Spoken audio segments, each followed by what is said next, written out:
known to be Chain restaurants have been known to be the core of what's wrong with the food industry, as well as the leading cause of obesity and the death of the family dinner. We would like to counteract that by pointing out how local restaurants are irrelevant and unnecessary. According to Business Insider, chain restaurants are a type of restaurant with a headquarters, and any kind of restaurant that has more than 10 locations and that are involved in the stock market. Chain restaurants are popular for a reason. They are consistent and convenient. They have open long hours. They employ many people to build up their skills, and their branding and marketing is easily recognized. These are a few of the many benefits that local restaurants cannot offer or afford because of the limitations and restrictions that they place on themselves. Whether the reason being a lack of marketing, inconsistency, or a lack of accounting skills in the business owners cannot seem to recover.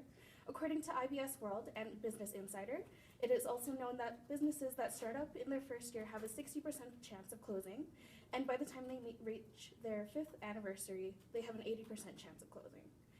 Our society does not have the patience for the business owners to learn skills that make their business boom. Common chains like Tim Hortons and Brown Social House already have this system perfected. For this reason, chain restaurants are not going to close down anytime soon and are not going anywhere. We believe that local and independent restaurants hold more merit than chains because of their ability to adapt and diversify. They have an immediate impact on the economy, and they help unify communities.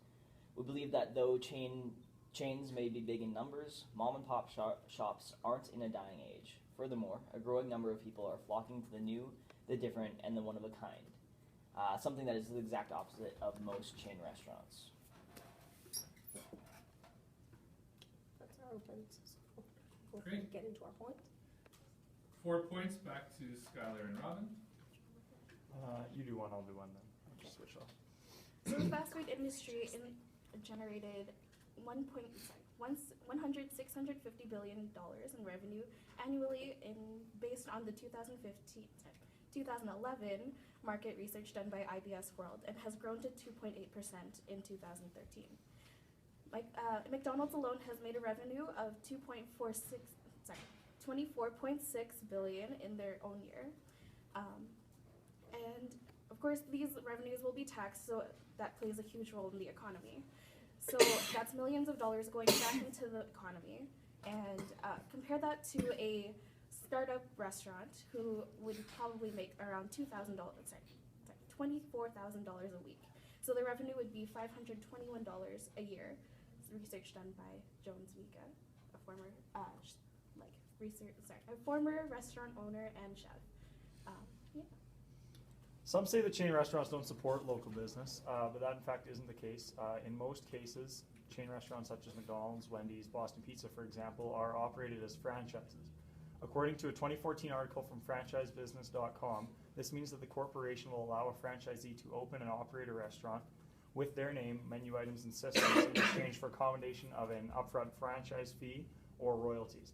This means that the people that franchise these chain restaurants here in Lethbridge are just like any other small business owner.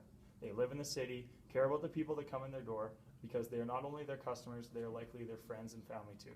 According to research from Technomic, 76.4% of 2014 chain restaurants were operated as franchisees. All you. So when you walk into a Brown Social House or Keg Steakhouse and Bar, you know what to expect. Menu items are created using large research and development budgets and teams to not only keep the company finger on the pulse of what the consumer wants, but they are innovative and potentially start a new trend in the menu. Not only are the food and beverage items crafted, but the systems that they use, food preparation and drink preparation, or even cleaning, are also have also been worked to maximize the efficiency and create experience for the customers to think back on. Restaurants aren't just about the customers though, it's about the employees too. McDonald's employs 761,000 people worldwide. According to globeinvestor.com, Canada's largest restaurant employer is also McDonald's Canada, with approximately 85,000 employees across 1,400 restaurants. These employees are offered competitive wages, benefits, and access to awesome corporate events. For example, my employer, the Keg Lethbridge, sends employees to the Keg Oscars each year in Edmonton, which is an awards show for outstanding restaurants and their employees. There is also a Keg Cup every February, in which all Keg employees are invited to a ski resort to take part in a restaurant versus restaurant competition, and of course relax and have a couple of drinks and some good food. These opportunities simply aren't available for employees of independent restaurants. You can start with yours. Sure. It's, so I did appreciate it. So one of my points is a note on franchises. So despite claims by countless franchisors, the companies that will license their business to a person wishing to operate and open a franchise, franchise businesses overall are no more likely to succeed in their initial 5-year period than an independent business. So there's really no difference between opening up your own small restaurant and going out to franchise a McDonald's, except for that you have to pay for the license to operate as a McDonald's. And as of the year 2017, the National Restaurant Association of the United States reported that 7 out of every 10 eateries are still single-owned businesses. So a majority of the restaurants in the United States are still locally run and locally owned. Ownership stays within the community, meaning owners are often physically present and have a hand in the day-to-day operations of the restaurant, and therefore they're able to custom build their own brand, not someone else's. This can lead to better customer experiences because more care goes into each aspect of their visit. Owners and managers have more of a stake in the game and will do everything in their power to build a good reputation. And the employee pool is often smaller, therefore servers can build a better rapport with their regulars. You go back into that restaurant, you're going to have the same server time and time again. It's another one is at the most basic level. When you buy local versus buying at a chain, more money stays in the community. The New Economics Foundation, an independent economic think tank based in London, compared what happens when people buy produce at a supermarket versus at a local farmer's market or community-supported agriculture program, and found that twice the money stayed in the community when folks bought locally. That means those purchases are twice as efficient in terms of keeping the local economy alive, says author and NEF researcher David Boyle of the top 10 food trends of 2008. Also, independent restaurants have more of a say in how they want to run things. They can be more creative with their menus, their food, and their drink specials. They're not, they don't have the man telling them what to do. They're able to set their own prices and stay competitive within the market and also for the economy. And they're able to manage their employees more personally on a different level.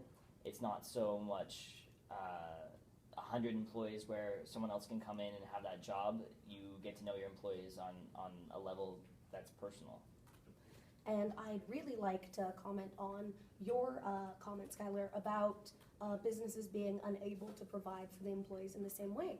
And it is true that smaller businesses lack out on a lot of the larger spending opportunities that like a corporation would have. But I'd like to mention how small businesses will often work together and create events, such as in Lethbridge, we have something called First Fridays, where the first Friday of every month, the entire downtown core offers deals to people shopping downtown, to encourage people to get downtown, to shop locally, and to explore these shops. You know, you don't really hear about corporations reaching out to other small businesses or other corporations. You know, there's a sense of community there that's sort of inherent. Okay, so now we have a minute break before we get into the open debate. Okay, so I've got one that I write. It's my, Yeah, absolutely. is the amount of money that circulates. And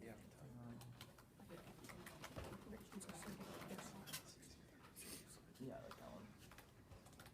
so it has a corporation list. Yeah, so like I have these two. So. I like that one. I like that one. I like that one too. Right. But I'm more on NTV ratings, which is instantaneous and programs. So I Yeah. like that. We can even mention that it's both local radio. Mm. And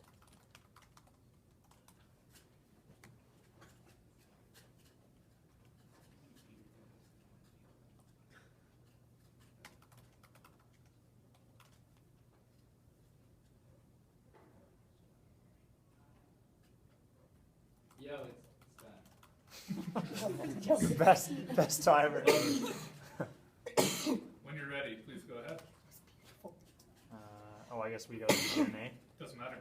Okay. It's open discussion. Okay. Well, I do want to just, while it's fresh in the mind, I do want to say that chain restaurants do work together with small businesses.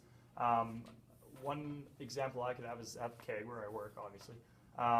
The Keg features 5 beers from 5 Alberta breweries, most notably Coulee Brew Co., which is in town here. They tap 2 of their beers each season and change it up. They work together with them to decide what beers to put on tap, and they also work on flavor complementing and not just throwing a beer on tap. They have a beer that works good with their famous Keg steak or their king prime rib. They have one that works good with their seafood and their chicken.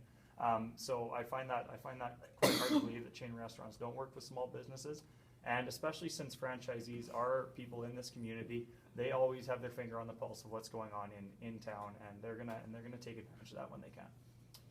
To that, yeah, they might be able to do that, but they still have protocols they have to follow from the corporations. They don't get the creativity that independents do. And chain restaurants can find trouble when it comes to like product consistency and service. According to a graph from the National Restaurant News, it reports that of 15 categories, which include food quality, service, consistency, and community, independent restaurants came out on top for 12 of them, while chain restaurants only had 3. And yeah, chain restaurants can find trouble when it comes to consistency in products. They're not able to have the same thing at every single restaurant, the same that a private independent restaurant can. I just want to counter that actually, and I just want to mention that according to the Keg Steakology Training Manual, all of the Keg's beef sold in their 94 Canadian restaurants is Canadian AAA grade beef from right here in Alberta. Their fish, with the exception of their salmon, which is farmed in New Zealand, is all farmed on the East Coast, whether that be in Nova Scotia or New Brunswick.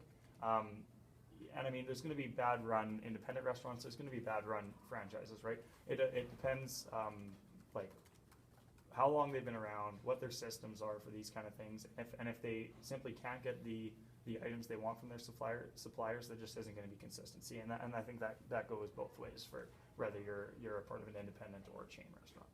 Well, with that, like I understand that, but it's at the same time, it's not just the food that they source; it's also who's cooking it, who's serving it. You can have a crappy chef, and he can, make a mockery of that franchise because he can't cook well. Whereas an independent, it's usually 1 or 2 chefs or cooks in the kitchen who are there Monday through Sunday. They're the ones that are making it. They know their menu. They know it. They create the menu.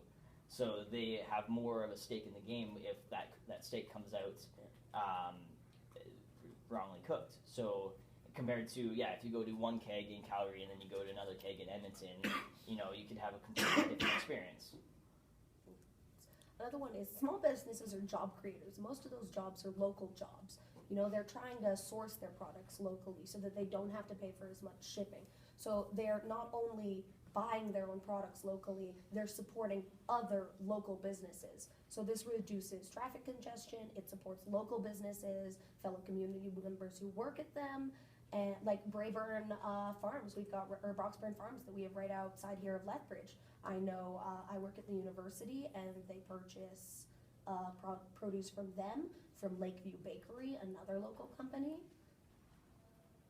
Okay, I do want to mention that over 90% of independent restaurants in Canada use either Gordon Food Services, Pratt's, or Cisco as their food supplier. That's according to globeinvestor.com. And these suppliers all get their food, their supplies from wherever they need, right? They're not gonna care if a Lethbridge restaurant wants Lethbridge beef. If you're ordering from Cisco, you're gonna get the Cisco beef wherever that may be from. So unless they are one of the 8 or 7% that do source all of their food locally, you'll find that really you're pretty much eating the same thing no matter where you go. It's just in a different environment and plated differently perhaps, but really it's coming from the same stuff. The only thing about that is for independent, you have more control over that. For the restaurant that I worked with, we did 20% of our food came from Cisco, 80% came from the community. You are able to either split the difference or make sure that what you're getting is quality through the community. For corporations, they're kind of have a bottom line that they have to reach money-wise. So if they're saving money, that's the route they're going to go. This is it. Okay. God, 5 minutes goes fast. A minute break before your closing statements. Okay, I think I'll use this one as the closing statement with the It's all good. serving the stick shareholders over. Okay, because I'm going to do this one for so just that. Yeah, I like that. Focusing on multiple angles and focusing on the. Yeah. It's all good. What? I got the bad hand? Why did the bat go?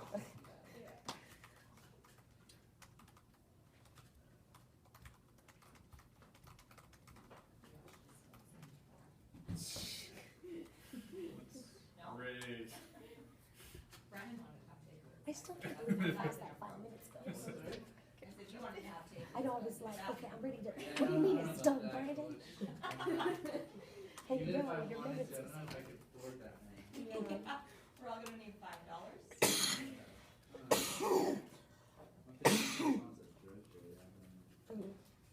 There we go, just gonna die. I'll just read your computer, it's fine. Okay, done? Okay, closing statements start now. So Robin and I believe that chain restaurants, not only are they present for the food and beverage industry worldwide, it will be the future too. Just here in Lethbridge, 108 restaurants are in the city. 95 of them are operated as chain restaurants. So the numbers don't really lie.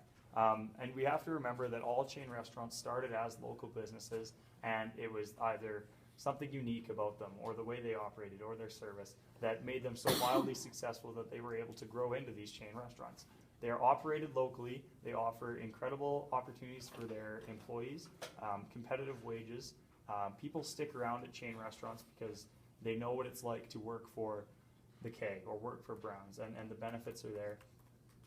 They do support local business whenever they can, and in times that they can't, they have remarkable consistency with their food and beverage options, as well as their service and cleaning. Everything maximizes efficiency, and financially, it just makes way more sense to operate a chain restaurant than a local. Way less chances being taken.